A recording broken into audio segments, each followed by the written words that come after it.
their coach to draw up some specific plays to try to jumpstart them in the second half. And that's going to do it for now as the second half is almost ready to get started. Back to Kevin Harlan and the rest of the 2K Sports crew.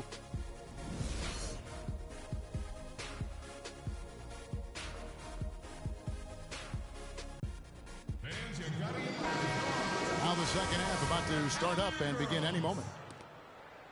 A nice quarter for Green. He has 8 points and 1 rejection in this game, too.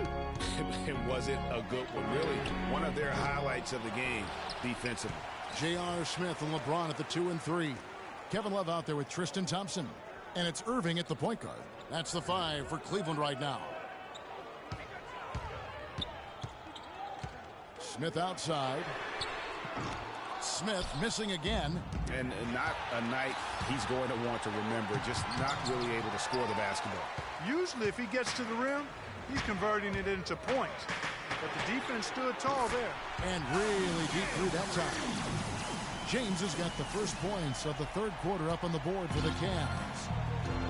And it's not often that one of your enforcers is also one of your best three-point shooters. But such is the case with J.R. Smith. Everywhere he's gone, he's played both roles. Sometimes to the team's benefit, but others to its detriment.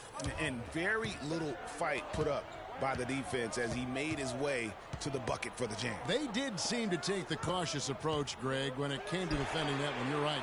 And, guys, it's not the time for caution now. I mean, they've got to be aggressive and take some risk to see if they can cut that lead down. Greg, on the topic of Smith, you never know what his personality is going to bring to the game, or Clark, even the moment. Yeah, that's exactly right. Moment to moment, it's an adventure. When the good JR is rolling, he's knocking down threes, playing solid D, creating havoc for the opponent. Bad JR is taking and missing wild shots, going to sleep on defense, and causing problems for his own team. Yeah. Stolen by Thompson. Now the Warriors moving it up. And he lobs it up toward the rim. Well, they weren't going to pass up that chance to get out and run following the steal. They better not. I mean, they've got to pad their lead anytime an opportunity presents itself, and that was a golden. And that one's good. And that's 11 points for Kyrie Irving.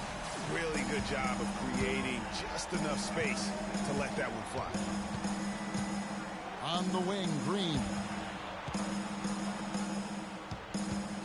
Curry against Irving. Offensive rebound. Green kicks to Curry. Bogut dishes to Iguodala. Feeds it to Curry. Just under 2.5 minutes into the third quarter now. Again, Curry missing. Frozen. Guys just ice cold, unable to contribute offensively. For the tie.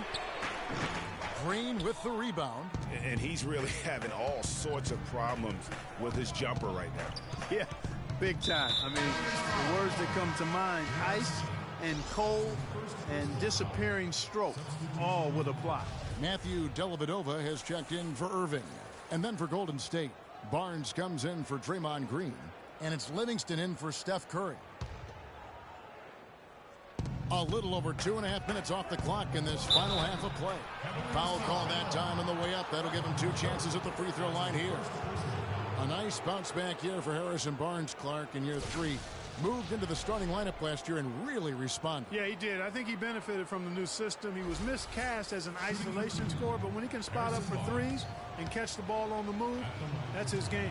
The Warriors have shot 2 free throws, and they're 1 of 2 so far.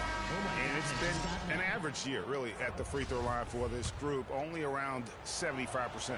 Guys, their free throw shooting has slipped a bit since last year, but not really to the point where they should be overly concerned about it. Jefferson's checked in for Cleveland. And then for Golden State, Azili's checked in for Bogut. And it's Barbosa in for Klay Thompson.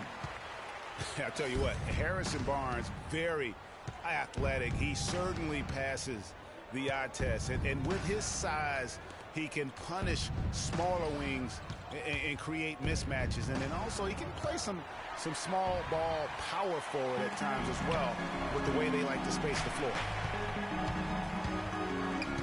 And here's James outside. In for his 7th make in 13 tries. And they're getting their points now almost exclusively from the triple. 4 of their last 5 makes are from beyond the arc. And, Greg, it's hard for me to watch this. I mean, the defense practically giving them those shots. Azili can't get it to go. And you talk about Harrison Barnes overall. He had a nice uptick in his rebounding last year, and that was a goal of his. He wanted to get his activity level up. And oftentimes the difference between being good and great is just making those small incremental improvements in different facets of your game. And I love the fact that he didn't have to slow down or adjust there. The pass was just timed perfectly. And you know what? I think he thinks he can make a few improvements to how things are going on right now. Yeah, and you know, coaches always are looking for ways to tweak things and change it up a little bit, no matter what the situation is. That's what coaches do. Timeout called, Cleveland. When you think about Sean Livingston, you think about the career that might have been an absolute rising star after being taken Clark fourth back in the 2004 draft. Kevin, he was averaging over 5 assists a game as a teenager, and his shot was improving every year. Then the devastating knee injury. Just great to see him back playing basketball.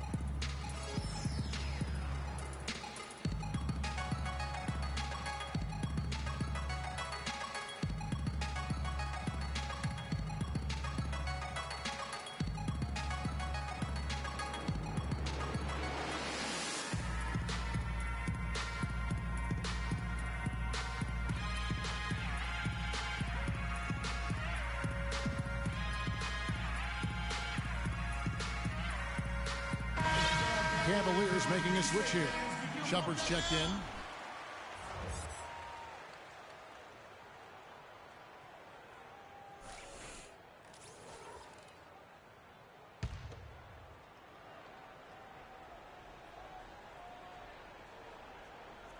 They're going to turn it over. They couldn't get it in bounds that time. And let's check out stats for James. The last 10 or so games, he has been remarkable, averaging about 24 points, 5 assists, and 6 rebounds.